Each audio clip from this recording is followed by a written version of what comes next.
Mesdames, Messieurs, bonjour. Nous ouvrons ce journal avec les tensions en mer de Chine méridionale. Le ministre chinois des Affaires étrangères, Wang Yi, a indiqué que le rejet de la Chine du processus d'arbitrage déposé par les Philippines dans le cadre de revendications territoriales respecte le cadre législatif, après une réunion avec son homologue australienne Julie Bishop à Beijing mercredi. L'Australie exige une résolution des différends en mer de Chine méridionale de manière pacifique, ce qui comprend un processus d'arbitrage. 但是我在这里要强调的是，中方不接受 La Chine suit en fait la loi internationale en n'acceptant pas l'arbitrage concernant la souveraineté et les droits maritimes. Parce qu'après avoir rejoint la Convention des Nations Unies sur la loi de la mer en 2006, la Chine a publié une déclaration selon les droits accordés à la Chine par l'article 298 de l'UNCLOS. Nous avons publié une déclaration gouvernementale pour que la Chine ne soit pas assujettie aux mesures de règlement obligatoire. Le gouvernement chinois continuera à soutenir la déclaration. Le ministre a fait la liste des raisons pour lesquelles la tentative d'arbitrage des Philippines, d'abord faite en 2014 à un tribunal de l'ONU, est invalide et inacceptable. Il a dit que c'était un geste unilatéral par les Philippines qui va à l'encontre des normes internationales d'arbitrage et qu'ils n'ont pas encore épuisé d'autres moyens pour arriver à une résolution. Wang Yi a aussi dit que n'importe quel déploiement d'armement sur le territoire de la Chine serait légitime. Cette précision était en réponse à des déclarations occidentales qui prétendent qu'un système de missiles solaires avancé a été déployé sur l'une des îles contestées en mer de Chine méridionale. J'espère que les médias, d'où qu'ils soient, y compris ceux des pays occidentaux et d'Australie, porteront davantage leur attention sur les phares que nous avons construits sur certaines des îles que nous utilisons en mer de Chine méridionale. Ces phares, aujourd'hui en fonction, sont très utiles à la sécurité des embarcations naviguant dans les environs. Ils peuvent aussi s'attarder sur les installations de prévision météorologique et autres que nous prévoyons de construire pour offrir un abri, assistance, secours et intervention d'urgence aux bateaux de pêche. En tant qu'État le plus vaste de mer de Chine méridionale, la Chine a pris des mesures assurant biens et services à la communauté internationale. Elle joue également là un rôle positif. De plus, les installations limitées et nécessaires d'autodéfense que la Chine a construites sur les îles et récifs où est stationné le personnel chinois sont cohérentes avec le droit qu'a la Chine d'assurer sa protection et sa défense dans le cadre du droit international. Cela ne devrait être l'objet d'aucun doute. Le ministre chinois des Affaires étrangères a aussi souligné que la démilitarisation profite à tous, mais ce concept ne peut pas être appliqué à un seul pays ou avec des normes variables ou même multiples. Il a également expliqué que la démilitarisation en mer de Chine méridionale a besoin d'efforts communs de pays de la région, mais aussi de l'extérieur. Le ministre chinois des Affaires étrangères a ajouté que la Chine a remarqué que pendant les réunions récentes entre les États-Unis et l'ASEAN, les deux parties ont promis de démilitariser la région. Il a conclu en indiquant que la Chine espère qu'ils pourront respecter leurs paroles. Le ministère chinois des Affaires étrangères a répondu mercredi à une déclaration lors d'un point presse régulier après 2 jours de réunion en Californie entre les États-Unis et l'Association des Nations de l'Asie du Sud-Est. Le porte-parole chinois a déclaré qu'attiser les tensions autour du problème de mer de Chine méridionale ne servait pas les intérêts de la région. Nous souhaitons développer nos relations avec les États-Unis et l'ASEAN. Nous espérons que nos liens pourront permettre d'accélérer l'interaction et la coopération régionale et maintenir la paix et la stabilité dans la région. Nous avons remarqué que certains pays cherchent à attiser les tensions autour de la question de la mer de Chine méridionale, mais la plupart des pays de l'ASEAN s'y opposent car cela pourrait être dommageable à la paix et à la stabilité ainsi qu'à la confiance politique entre pays. Le ministre Hong Lei a également répondu aux commentaires du président américain Barack Obama en disant que l'ensemble des parties concernées par les disputes devraient résoudre le problème par un arbitrage. Il a dit que les États-Unis devaient cesser d'essayer d'attiser les tensions dans la zone. Il a ajouté que les États-Unis ne sont pas concernés par ces disputes et qu'ils devraient favoriser une bonne atmosphère pour permettre de trouver une solution pacifique. M. Hong Lei a dit à nouveau que l'océan Pacifique est assez vaste pour la Chine et les États-Unis et que ces derniers devraient se rappeler que les intérêts des deux pays sont très liés. Les dirigeants de l'Union européenne doivent se réunir à Bruxelles pour le sommet crucial qui devra permettre de maintenir le Royaume-Uni dans l'Union et de résoudre définitivement la plus grande crise des migrants en Europe depuis la Seconde Guerre mondiale. Le Premier ministre David Cameron a demandé des réformes majeures en échange de l'appartenance du Royaume-Uni au sein de l'Union. Le président de l'UE, Donald Tusk, a mis en garde jeudi dernier qu'il n'y avait aucune garantie d'aboutir à un accord lors du sommet qui durera 2 jours. David Cameron a promis au peuple britannique un référendum sur l'appartenance du pays au sein de l'UE en 2017, mais il est largement attendu qu'en cas d'accord obtenu à Bruxelles, le vote serait avancé au mois de juin de cette année. Les dirigeants européens devront enfin trouver une solution définitive à la crise des réfugiés qui ne cesse de s'aggraver avec l'arrivée de plus d'1 million de nouveaux migrants sur le vieux continent. Pour le Premier ministre britannique David Cameron, le sommet de Bruxelles de cette semaine pourrait décider si la Grande-Bretagne reste dans l'Union européenne. Il est engagé dans une série de discussions de haut niveau et cherche à s'assurer du soutien pour des réformes de l'UE avant un référendum cet été.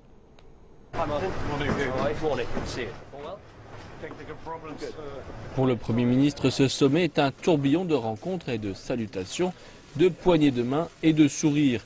Ici avec le président du Parlement européen, Martin Schulz, et ici avec les dirigeants des partis parlementaires de l'UE. L'objectif de Cameron, débattre des réformes et persuader les Britanniques de voter pour rester dans l'UE. Les sondages d'opinion suggèrent que ce sera une tâche difficile.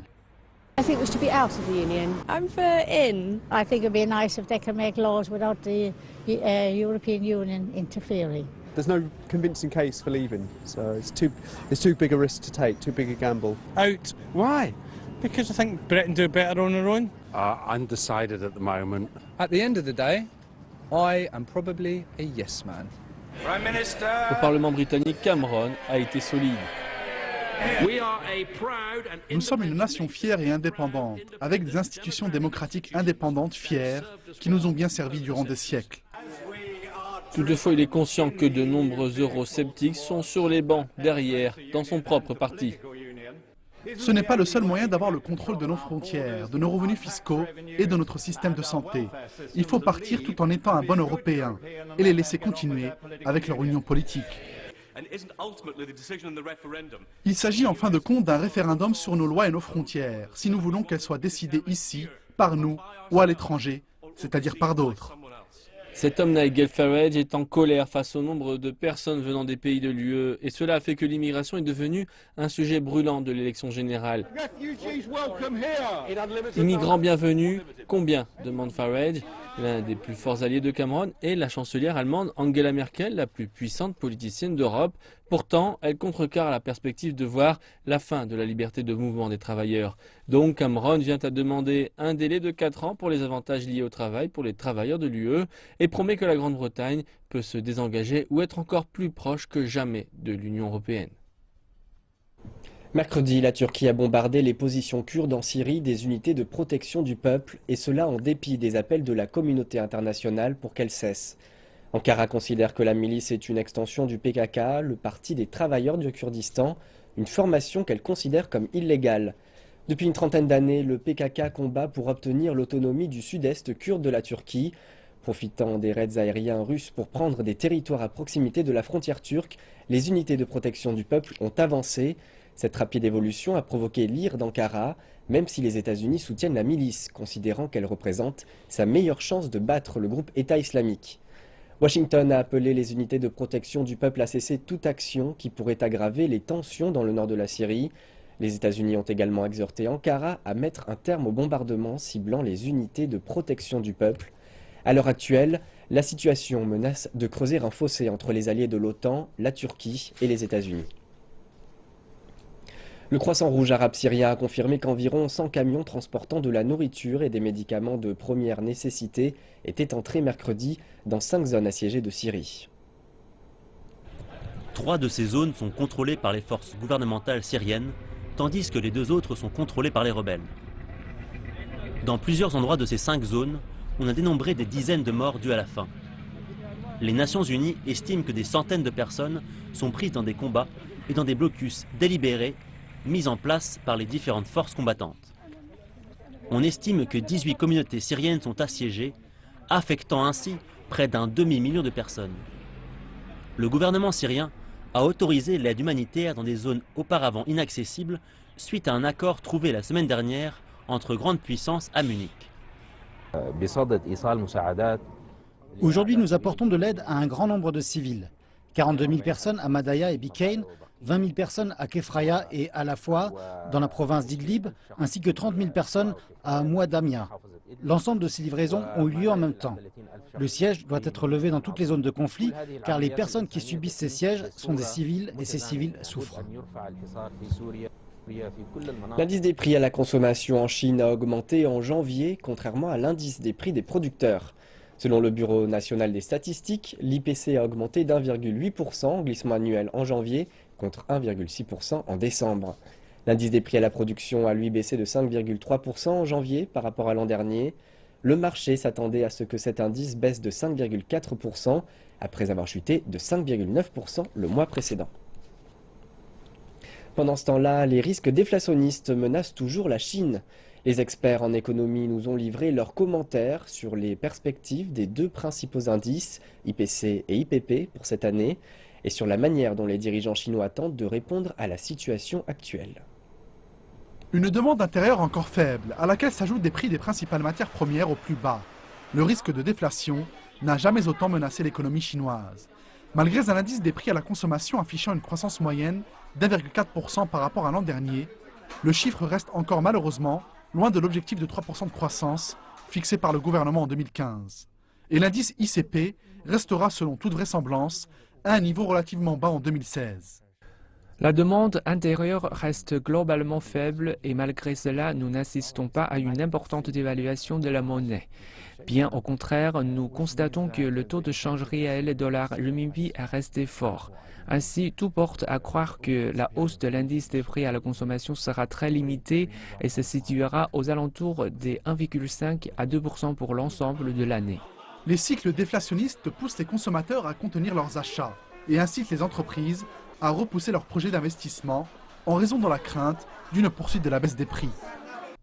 La Banque centrale chinoise est quant à elle plus optimiste, en annonçant que les prix à la consommation devront encore augmenter de 1,7% en 2016, alors que selon les dernières prévisions, l'indice des prix à la production devrait baisser par rapport à l'année dernière d'environ 1,8%. Une chose est sûre, l'indice des prix à la consommation restera à un niveau très faible, à savoir en dessous des 2%, probablement aux alentours des 1,6-1,7%, comme l'indiquent certaines prévisions. Cependant, l'activité manufacturière et les prévisions de carnet de commandes ne laissent pas encore entrevoir de reprise à court terme, aggravant toujours plus la situation. L'indice officiel PMI des directeurs d'achat est tombé à 49,4 en janvier, alors qu'il était encore tout proche des 50 points au mois de décembre dernier, seuil marquant la croissance ou la contraction de l'activité économique. Il s'agit là de la baisse la plus marquée depuis le mois d'août 2012. Elle marque clairement la pression qui pèse sur le niveau des prix, ainsi que les surcapacités dans les secteurs clés de l'économie chinoise, tels que la production d'acier et d'énergie. Apple lance officiellement son service de paiement Apple Pay en Chine, en vue d'acquérir de nouvelles parts du marché du paiement mobile, de plus en plus populaire. En tout, 19 grands partenaires chinois ont signé avec Apple, représentant d'ores et déjà 80% des cartes de crédit et de débit qui circulent en Chine. Elles sont utilisables chez un tiers des commerçants acceptant ce type de carte. La Chine représente le deuxième plus grand marché d'Apple en termes de revenus. Les statistiques montrent que près de 360 millions des utilisateurs règlent déjà leurs achats avec leur téléphone mobile en Chine.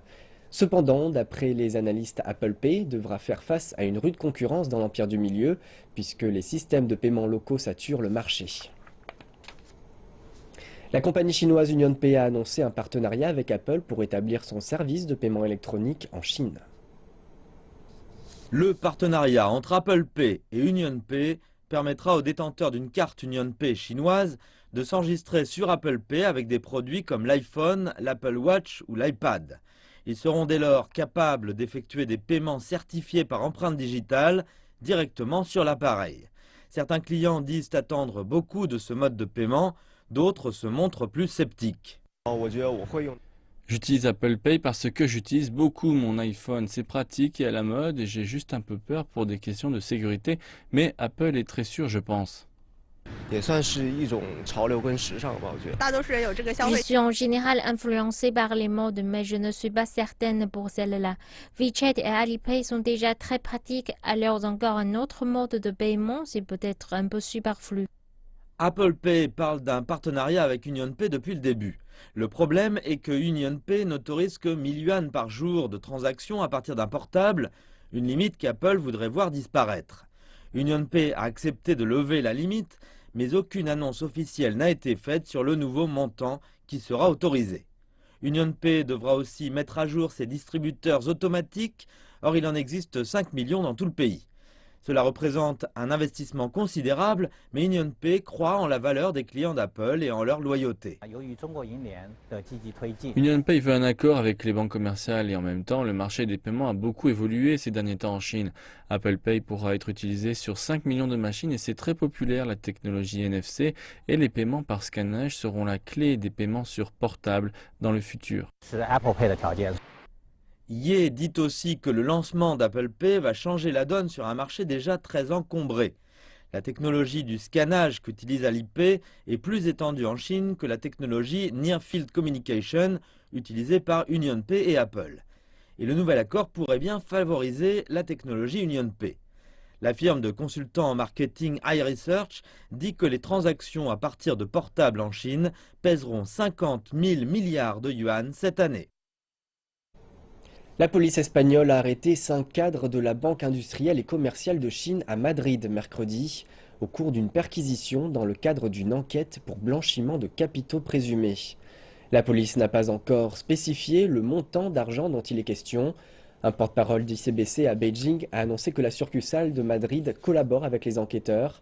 L'ambassade de Chine en Espagne a précisé ne pas avoir reçu de notification officielle de la part des autorités espagnoles dans le cadre de l'affaire. Le ministère chinois des Affaires étrangères a quant à lui déclaré que le gouvernement espère que l'Espagne a géré la situation de manière juste et conformément à la loi. ICBC est la première banque chinoise en termes d'actifs. La ville de Guangzhou, dans le sud de la Chine, prend des mesures contre le virus Zika. En effet, 2 personnes y ont été diagnostiquées comme porteuses du virus. Guangzhou est en état d'alerte.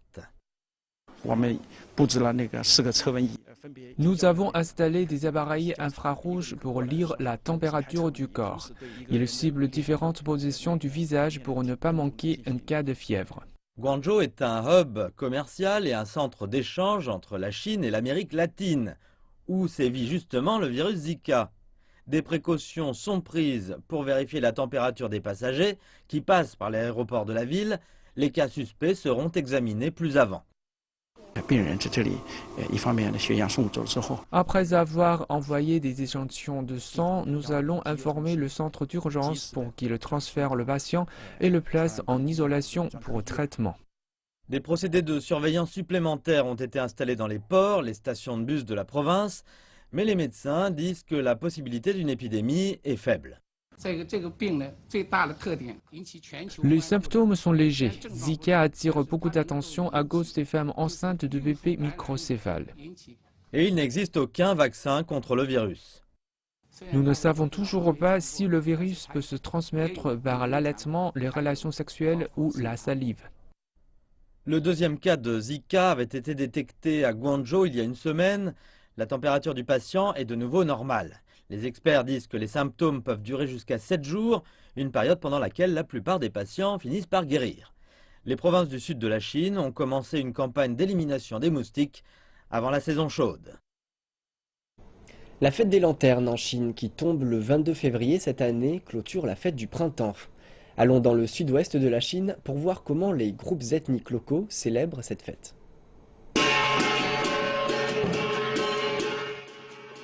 Si vous faites partie du peuple Gelao dans la province du Guizhou, la fête des lanternes vient à votre porte.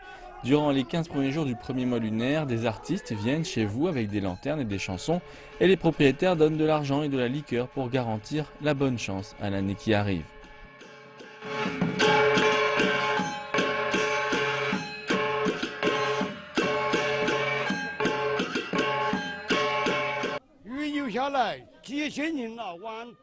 Cette tradition a une histoire de plus de 1000 ans. L'on peut apprendre beaucoup d'histoires avec leur chant. Et le peuple ethnique Miao, aussi dans le Guizhou, met des costumes traditionnels et des bijoux et se rassemble sur une place pour chanter, danser et jouer des instruments traditionnels. Bien sûr, les photographes sont de sortie pour capturer l'événement. Tous les villageois se rassemblent ici avec leurs beaux vêtements et leurs bijoux en argent brillant. C'est un spectacle pour moi. Pendant ce temps, alors que le paysage autour de Yuxi, dans la province du Yunnan, fleurit avec les fleurs de colza, les gens de la minorité Yi dansent dans des champs dorés lors d'un festival qu'ils appellent Kai Xinjie. Il coïncide avec le festival du tourisme de la fleur de colza de la ville. Et c'est la fin de ce journal. Merci pour votre fidélité et bonne suite de programmes sur CCTV Français.